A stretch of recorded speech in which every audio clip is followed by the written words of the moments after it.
What starts here changes the world. It says that the average American will meet 10,000 people in their lifetime. 10,000 people, that's a lot of folks. But if every one of you changed the lives of just 10 people, and each one of those people changed the lives of another 10 people, and another 10, then in 5 generations, 125 years, the class of 2014 will have changed the lives of 800 million people. 800 million people. Think about it. Over twice the population of the United States. Go one more generation, and you can change the entire population of the world, 8 billion people. If you think it's hard to change the lives of 10 people, change their lives forever, you're wrong. I saw it happen every day in Iraq and Afghanistan. A young Army officer makes a decision to go left instead of right down a road in Baghdad, and the 10 soldiers with him are saved from a close-in ambush. In Kandahar province, Afghanistan, a non-commissioned officer from the female engagement team senses that something isn't right and directs the infantry platoon away from a 500-pound IED, saving the lives of a dozen soldiers. But if you think about it, not only were those soldiers saved by the decisions of one person, but their children were saved, and their children's children. Generations were saved by one decision, one person. But changing the world can happen anywhere, and anyone can do it. So what starts here can indeed change the world. But the question is, what will the world look like after you change it? Well, I'm confident that it will look much, much better. But if you'll humor this old sailor for just a moment, I have a few suggestions that may help you on your way to a better world. And while these lessons were learned during my time in the military, I can assure you that it matters not whether you ever served a day in uniform. It matters not your gender, your ethnic or religious background, your orientation, or your social status. Our struggles in this world are similar, and the lessons to overcome those struggles and to move forward, changing ourselves and changing the world around us, will apply equally to all. I've been a Navy SEAL for 36 years, but it all began when I left UT for basic SEAL training in Coronado, California. Basic SEAL training is 6 months of long, torturous runs in the soft sand, midnight swims in the cold water off San Diego, obstacle courses, unending calisthenics, days without sleep, and always being cold, wet, and miserable. It is 6 months of being constantly harassed by professionally trained warriors who seek to find the weak of mind and body and eliminate them from ever becoming a Navy SEAL. But the training also seeks to find those students who can lead in an environment of constant stress, chaos, failure, and hardships. To me, basic SEAL training was a lifetime of challenges crammed into 6 months. So here are the 10 lessons I learned from basic SEAL training that hopefully will be of value to you as you move forward in life. Every morning in SEAL training, my instructors, who at the time were all Vietnam veterans, would show up in my barracks room, and the first thing they'd do was inspect my bed. If you did it right, the corners would be square, the covers would be pulled tight, the pillow centered just under the headboard, and the extra blanket folded neatly at the foot of the rack. It was a simple task, mundane at best, but every morning we were required to make our bed to perfection. It seemed a little ridiculous at the time, particularly in light of the fact that we were aspiring to be real warriors, tough, battle-hardened SEALs. But the wisdom of this simple act has been proven to me many times over. If you make your bed every morning, you will have accomplished the first task of the day. It will give you a small sense of pride, and it will encourage you to do another task, and another, and another. And by the end of the day, that one task completed will have turned into many tasks completed. Making your bed will also reinforce the fact that the little things in life matter. If you can't do the little things right, you'll never be able to do the big things right. And if by chance you have a miserable day, you will come home to a bed that is made, that you made. And a made bed gives you encouragement that tomorrow will be better. So if you want to change the world, start off by making your bed. During SEAL training, the students are all broken down into boat crews. Each crew is 7 students, 3 on each side of a small rubber boat, and 1 coxswain to help guide the dinghy. Every day your boat crew forms up on the beach and is instructed to get through the surf zone and paddle several miles down the coast. In the winter, the surf off San Diego can get to be 8 to 10 feet high, and it is exceedingly difficult to paddle through the plunging surf unless everyone digs in. Every paddle must be synchronized to the stroke count of the coxswain. Everyone must exert equal effort, or the boat will turn against the wave and be unceremoniously dumped back on the beach. For the boat to make it to its destination, everyone must paddle. You can't change the world alone. You will need some help. And to truly get from your starting point to your destination takes friends, colleagues, the goodwill of strangers, and a strong coxswain to guide you. If you want to change the world, find someone to help you paddle.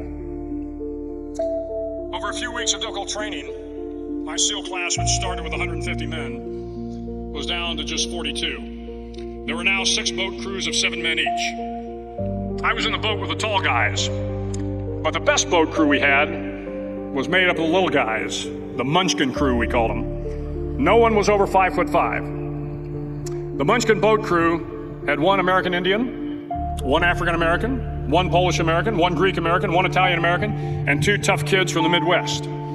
They out-paddled, outran, and outswam all the other boat crews. The big men in the other boat crews would always make good-natured fun of the tiny little flippers the Munchkins put on their tiny little feet prior to every swim. But somehow these little guys from every corner of the nation and the world always had the last laugh, swimming faster than everyone and reaching the shore long before the rest of us. SEAL training was a great equalizer. Nothing mattered but your will to succeed, not your color, not your ethnic background, not your education, not your social status. If you want to change the world, measure a person by the size of their heart, not by the size of their flippers. Several times a week, the instructors would line up the class and do a uniform inspection. It was exceptionally thorough. Your hat had to be perfectly starched, your uniform immaculately pressed, your belt buckle shiny and void of any smudges. But it seemed that no matter how much effort you put into starching your hat or pressing your uniform or polishing your belt buckle, it just wasn't good enough. The instructors would find something wrong. For failing the uniform inspection, the student had to run, fully clothed, into the surf zone, then wet from head to toe, roll around on the beach until every part of your body was covered with sand. The effect was known as a sugar cookie. You stayed in the uniform the rest of the day, cold, wet, and sandy. There were many a student who just couldn't accept the fact that all their efforts were in vain, that no matter how hard they tried to get the uniform right, it went unappreciated. Those students didn't make it through training. Those students didn't understand the purpose of the drill. You were never going to succeed. You were never going to have a perfect uniform. The instructors weren't going to allow it. Sometimes, no matter how well you prepare or how well you perform, you still end up as a sugar cookie. It's just the way life is sometimes. If you want to change the world, get over being a sugar cookie and keep moving forward. Every day during training, you were challenged with multiple physical events, long runs, long swims, obstacle courses, hours of calisthenics, something designed to test your mettle. Every event had standards, times you had to meet. If you failed to meet those times, those standards, your name was posted on a list, and at the end of the day, those on the list were invited to a circus. A circus was 2 hours of additional calisthenics, designed to wear you down, to break your spirit, to force you to quit. No one wanted a circus. A circus meant that for that day, you didn't measure up. A circus meant more fatigue, and more fatigue meant that the following day would be more difficult, and more circuses were likely.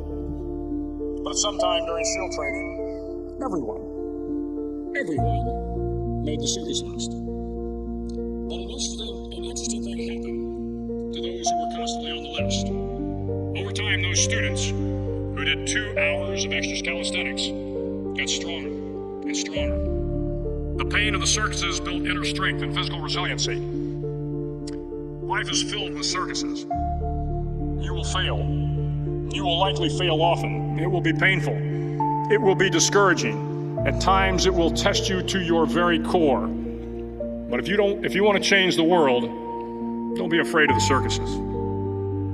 At least twice a week, the trainees were required to run the obstacle course. The obstacle course contained 25 obstacles, including a 10-foot wall, a 30-foot cargo net, a barbed wire crawl, to name a few. But the most challenging obstacle was the slide for life.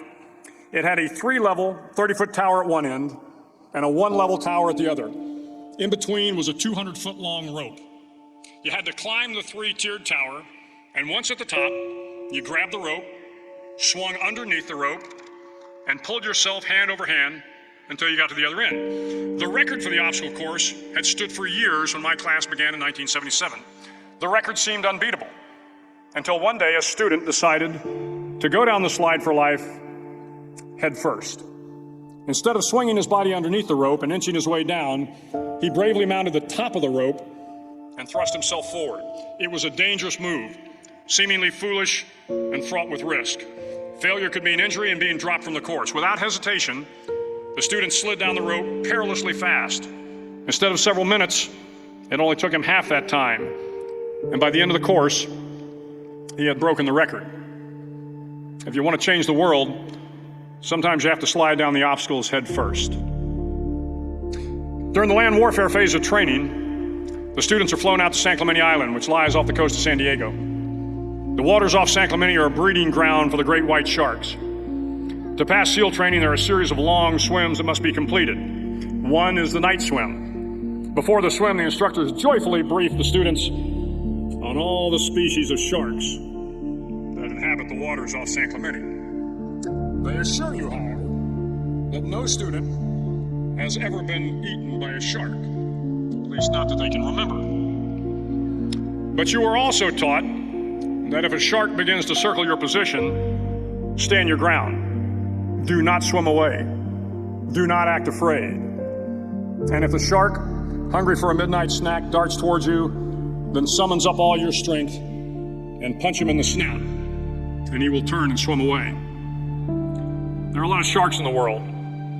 If you hope to complete the swim, you will have to deal with them. So if you want to change the world, don't back down from the sharks. As Navy SEALs, one of our jobs is to conduct underwater attacks against enemy shipping. We practice this technique extensively during training. A ship attack mission is where a pair of SEAL divers is dropped off outside an enemy harbor and then swims well over 2 miles underwater, using nothing but a depth gauge and a compass to get to the target.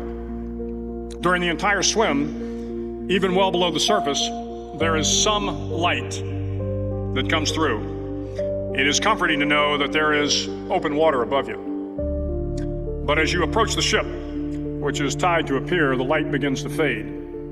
The steel structure of the ship blocks the moonlight. It blocks the surrounding street lamps. It blocks all ambient light. To be successful in your mission, you have to swim under the ship and find the keel, the center line, and the deepest part of the ship. This is your objective. But the keel is also the darkest part of the ship, where you cannot see your hand in front of your face, where the noise from the ship's machinery is deafening, and where it gets to be easily disoriented, and you can fail. Every SEAL knows that under the keel, at that darkest moment of the mission, is a time when you need to be calm, when you must be calm, when you must be composed, when all your tactical skills, your physical power, and your inner strength must be brought to bear. If you want to change the world, you must be your very best in the darkest moments. The 9th week of training is referred to as Hell Week. It is 6 days of no sleep, constant physical and mental harassment, and one special day at the Mud Flats. The Mud Flats are an area between San Diego and Tijuana where the water runs off and creates the Tijuana Sloughs, a swampy patch of terrain where the mud will engulf you. It is on Wednesday of Hell Week that you paddle down to the Mud Flats and spend the next 15 hours trying to survive the freezing cold, the howling wind, and the incessant pressure to quit from the instructors. As the sun began to set that Wednesday evening, my training class, having committed some egregious infraction of the rules, was ordered into the mud. The mud consumed each man till there was nothing visible but our heads. The instructors told us we could leave the mud if only 5 men would quit. Only 5 men, just 5 men, and we could get out of the oppressive cold. Looking around the mud flat, it was apparent that some students were about to give up. It was still over 8 hours till the sun came up. 8 more hours of bone-chilling cold. The chattering teeth and the shivering moans of the trainees were so loud, it was hard to hear anything. And then one voice began to echo through the night. One voice raised in song. The song was terribly out of tune, but sung with great enthusiasm.